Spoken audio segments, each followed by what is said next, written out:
Hellwrath is the most miserable of the seven hells. It governs those who committed the sin of wrath. It is forced to carry a massive organic sac that explodes when dropped or damaged, taking out anything close to it and often shrieks in pain. It is best to hang back and use firearms to destroy them.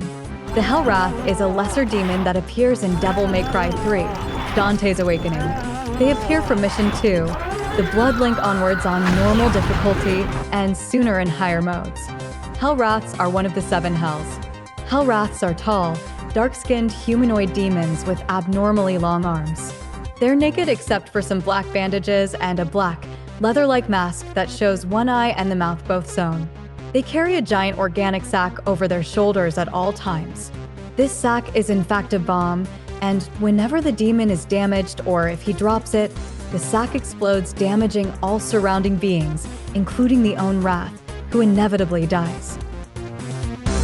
Wrath are underworld jailers who punish souls of those who committed the sin of wrath, and as most of the other hells, they manifest through sand. Their explosive sac often kills their enemy and other demons alike. Behavior: Hellwraths have very limited moveset if they can be considered to have one. Their only priority is to get as closer to you as possible. They cannot jump and are very slow, probably due to the bomb's weight. Their only attack is bomb suicide. They make a scream and then blow up the bomb they are holding along with itself.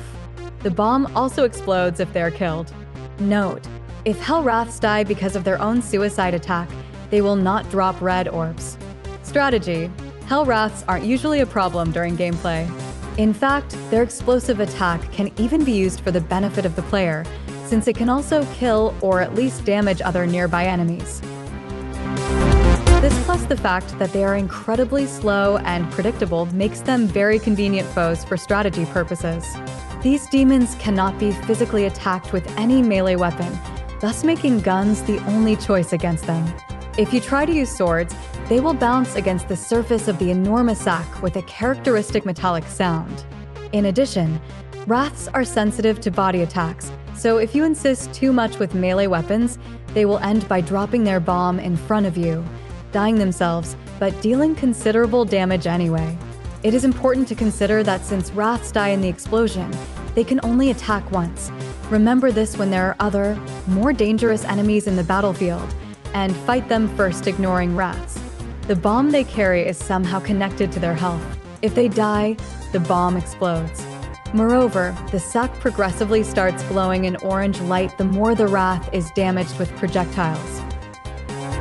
The moment when the sac glows with great intensity, being completely orange, is when it is about to explode. Use this as a method to predict the lifetime they've left and make them explode in the right moment. Even if not damaged with long-ranged attacks, Wraths can drop their bomb at some point during the fight. They moan in pain continuously, but they have a louder moan that they perform the moment before dropping the sac. Keep listening to these noises in order to avoid being caught in the explosion. On DMD mode, Wraths do not get any new ability a part of increased health and more damage per explosion. Keep in mind that you will have to keep firing at them for longer than on other modes in order to detonate their bombs.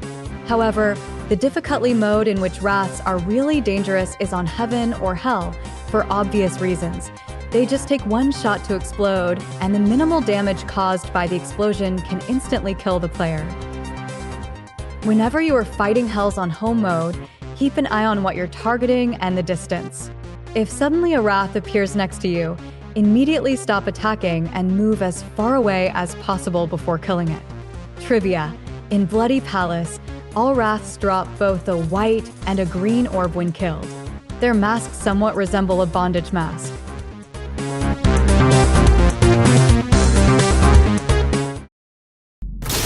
Let's have some fun.